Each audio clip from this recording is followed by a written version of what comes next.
para entender cómo podría funcionar una solución cognitiva al problema planteado por Bruno, vamos a proponerles un juego de imaginación. Vamos a imaginar que nuestra solución, y vamos a personificar nuestra solución en un robot humanoide que se llama Jenny, ¿no? Y suponiendo que la empresa para la cual trabajamos contrató este servicio, este robot entrenado para solucionar lo que querramos, y la vamos a interrogar sobre justamente test de beneficios, a ver qué puede hacer. Entonces, imaginemos esto, imaginemos esta conversación. Le digo, oye Jenny, tenemos este problema. Hemos recibido un requerimiento fiscal de Perú y necesitamos sustentar todos estos servicios que hemos brindado y la verdad no tenemos idea de cómo empezar. ¿Nos puedes ayudar con esto? Hola Gustavo, claro que sí. Me voy a conectar a la red corporativa, voy a rastrear todos los documentos, analizar y entender el contenido. Voy a clasificar y segmentar los documentos que podrían ser sustento de los servicios intragrupo.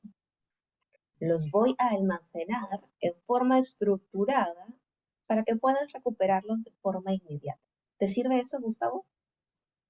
Perfecto, Jenny, justo lo que necesitaba. Con esto vamos a poder dar respuesta y componer una defensa contundente y poder defender todos estos servicios. Esto quiere decir que en realidad lo del robot difícilmente suceda, pero que la solución del problema pasa por tener un software, tener una entidad capaz de reconocer documentos, ¿no? Que son archivos finalmente, Word, Excel, mails, con sus attachments, ¿no? Reconocer todos los documentos que podrían ser sensibles a, digamos, a un test de beneficios, ¿no? Que podrían ser sustentos de un test de beneficios. Y reconocerlos, extraer las claves, ¿no? La información importante, decidir si ese documento es un sustento o no de servicio intragrupo y almacenarlo en una base de datos estructurada junto con el documento. Si nosotros tuviéramos un software capaz de hacer eso, podríamos solucionar el problema planteado por Bruno y, digamos, poder reemplazar todo ese trabajo humano por un trabajo automático, ¿no? Y, digamos, componer una defensa contundente. Ahora que sabemos el final de la película, vamos a, sí, tratar de explicarles cómo, cómo podríamos implementar esta solución de inteligencia artificial. Y para eso hay que entender algunos conceptos. El objetivo de esta introducción que le vamos a hacer, que es muy chiquita, claramente, es responder a estas preguntas que estamos planteando aquí. ¿Qué es la inteligencia artificial? Si algo de historia, si es algo nuevo, si realmente es para todos o es para pocos, ¿no? ¿Qué es Machine Learning? Que es la vedette de la inteligencia artificial, ¿no? Y cuáles son las posibilidades de uso y los riesgos de uso de la inteligencia artificial. Vamos a intentar responder todas estas preguntas. Y para responderles qué es la inteligencia artificial, lo que podemos decir es que no hay una definición, que digamos que no hay un consenso que pueda en la definición que precise exactamente qué es. Lo que podemos decir que es una rama de la informática y cuyo objetivo es crear software, ¿no? Que pueda realizar tareas que tradicionalmente requieren inteligencia humana, ¿no? Hablar de inteligencia artificial es siempre hablar de software, ¿no?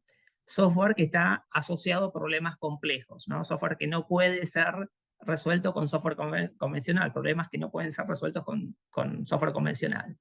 Y hay una clave que tienen que recordar, que generalmente la inteligencia artificial está, digamos, relacionada con aprendizaje autónomo, y es ahí donde hay una real diferencia entre el software convencional y el software de inteligencia artificial, que el software el software de inteligencia artificial aprende en función de los datos, y ahora vamos a ver cómo. Pero lo más importante es entender qué puede hacer la inteligencia artificial por nosotros. La inteligencia artificial es para todos, sí. La respuesta es sí, y esto se ha dado en los últimos años, ¿no? La inteligencia artificial ha llegado para quedarse y está revolucionando nuestras vidas, consciente o inconscientemente. Somos usuarios todos los días de software de inteligencia artificial. La inteligencia artificial hoy es para todos a nivel personal y a nivel corporativo, y es aplicable a diferentes aspectos de la vida personal y empresarial, ¿no? Hoy en día existen servicios que permiten incorporar a las empresas tecnología de inteligencia artificial a un costo asequible. Las bases se sentaron de la inteligencia artificial, claramente se sentaron hace casi 70 años. Hubo mucho entusiasmo en ese momento, pero luego hubo, digamos, no pasó nada durante casi 40 años, lo que llamamos invierno de la inteligencia artificial.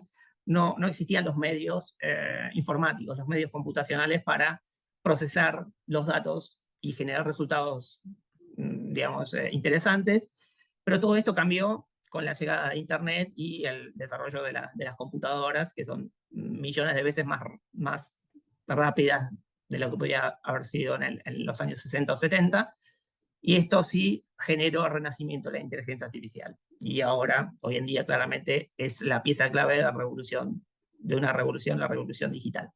Ahora vamos a tratar de entender qué es Machine Learning, que es la vedette de la inteligencia artificial. Machine Learning es la implementación más difundida en la actualidad de inteligencia artificial. Tiene infinidad de usos prácticos.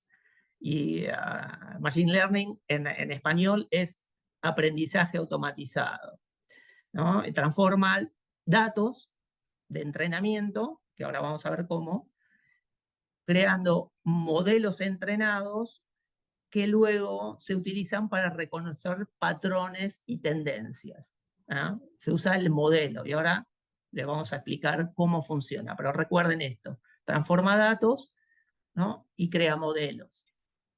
Y muy importante, ¿no? Porque generalmente se genera confusión, se mencionan inteligencia artificial, machine learning, como si fueran lo mismo, y no es lo mismo.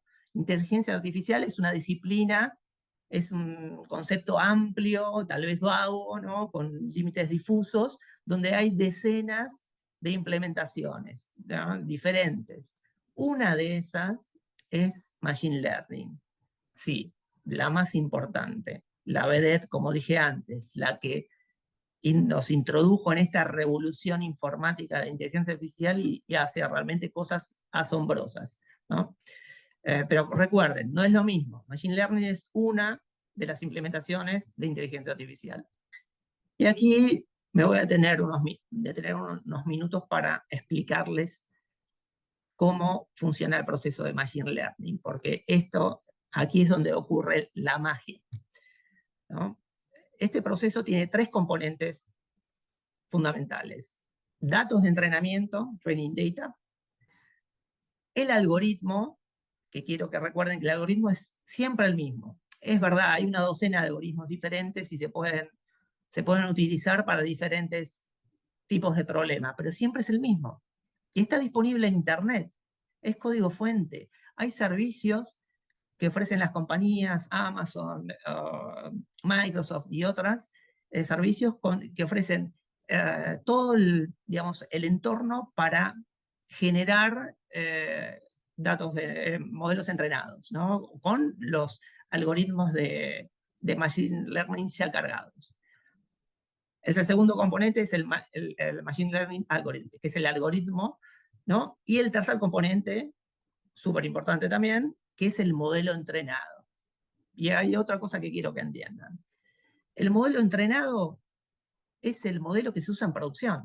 Es el modelo al cual interrogamos todo el tiempo. Este proceso de Machine Learning se usa 3, 4, 5 veces, 10 veces, hasta que en un proceso de evolución, ¿no? Generando nuevos datos de entrenamiento, ajustando los datos, y se testea el modelo entrenado hasta que se logra el resultado deseado. Una vez que se logra el resultado deseado, ese modelo entrenado entra en producción y funciona por años, ¿no? Y se interroga el modelo para reconocer patrones, que ahora vamos a ver, vamos a hacer unos ejemplos, y digamos el modelo entrega su resultado, ¿verdad?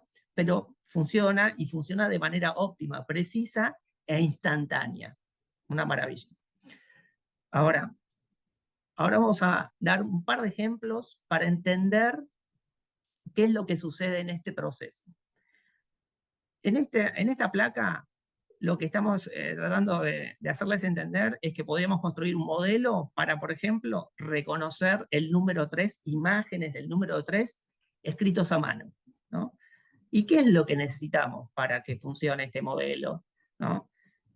Ejemplos del número 3, miles, tal vez centenares de miles de imágenes del número 3, ¿no? Para pasarlo por el algoritmo y generar un modelo. Luego se interroga ese modelo con números 3 que jamás haya visto, y el modelo nos va a decir si esa imagen nueva corresponde a un número 3 o no, con una precisión asombrosa. ¿Ok? Ustedes me podrán decir, ¿todo este lío para reconocer número 3? Sí, es verdad. Pero imaginemos esto. Si nosotros cambiamos y suministramos digamos, imágenes del número 4, inmediatamente va a poder reconocer el número 4. Y así sucesivamente con todos los caracteres que querramos. Pero no solo eso, podemos entrenar un modelo para reconocer animales, por ejemplo, ¿no? Entonces podremos entregar a nuestro algoritmo centenares de miles de diferentes animales, ¿no? Claro, cada imagen etiquetada, y esto es importante, ¿no? Con qué animal es, por ejemplo, esto es un gato, esto es un perro, y miles y miles y miles de imágenes, ¿no? ¿Y qué generaríamos? Generaríamos un modelo entrenado para reconocer cualquier tipo de animal con una precisión asombrosa.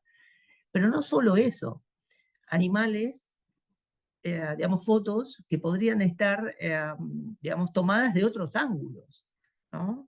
Y con una precisión increíble. Entonces, ¿qué quiere decir? Que el modelo entrenado, de alguna manera, capta la esencia de lo que estamos tratando de reconocer, ¿no? Porque no piensen que el modelo se guarda, almacena todas las imágenes y después las compara, ¿no? Eso no es lo que sucede. Lo que sucede es que de alguna manera en su red, ¿no? de neuronas, porque Machine Learning claramente es, digamos, es una red neuronal, tiene que ver con la implementación del algoritmo, pero en el modelo entrenado lo que es capaz de almacenar es la esencia de cada uno de los objetos para el cual fue entrenado y pueda reconocer. Entonces, si nosotros trasladamos esto a, por ejemplo, documentos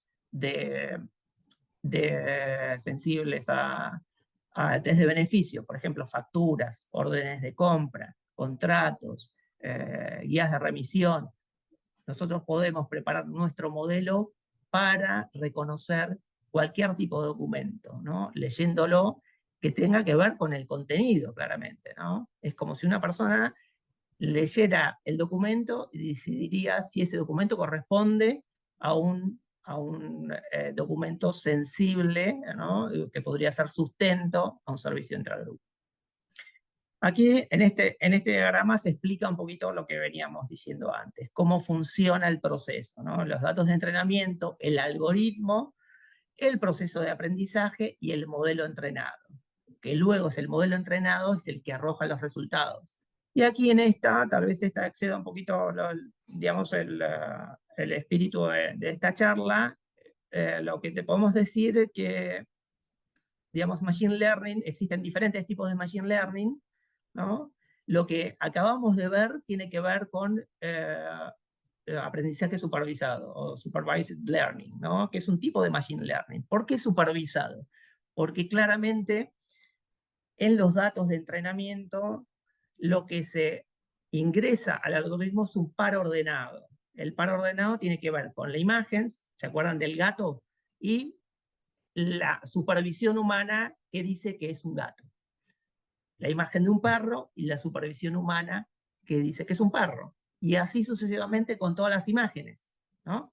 Eso es aprendizaje supervisado. ¿Por qué? Porque luego en el modelo queda la imagen atada al resultado, a la etiqueta, ¿no? Que estamos clasificando. Y claramente, ¿no? Ese,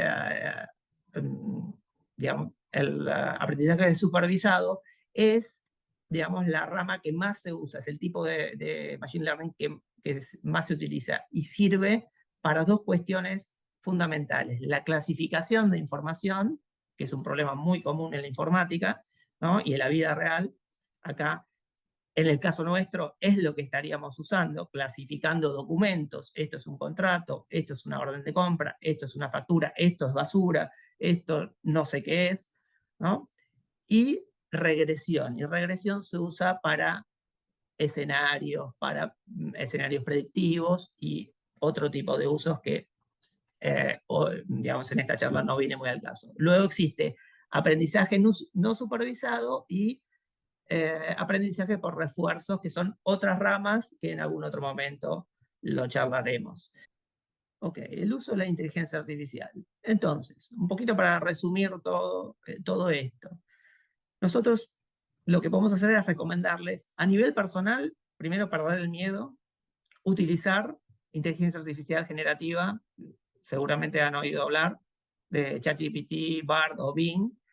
Esto pueden usar estos servicios con beneficio propio y realmente cada vez que lo usen van a acercarse más a estas nuevas tecnologías, van a entender cómo funcionan y van a reconocer sus usos, ¿no? A nivel personal. A nivel corporativo, claramente, como dije antes, hay servicios, ¿no? Servicios de modelos preentrenados, servicios de modelos ya entrenados para etiquetado, categorización de objetos, ¿no? Predicción y pronósticos y recomendaciones, ¿no? Todos estos servicios existen y claramente lo pueden usar y es una tecnología, ¿no? Que le puede ayudar mucho en la vida diaria de las empresas.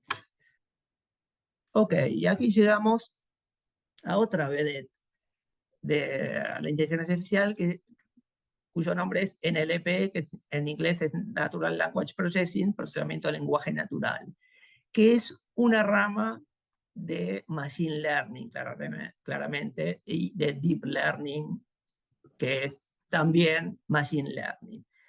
El procesamiento del lenguaje natural se utiliza claramente para reconocer el lenguaje humano. Y para esto la vamos a dejar a Jessica, ¿no? Que nos explique cómo funciona NLP.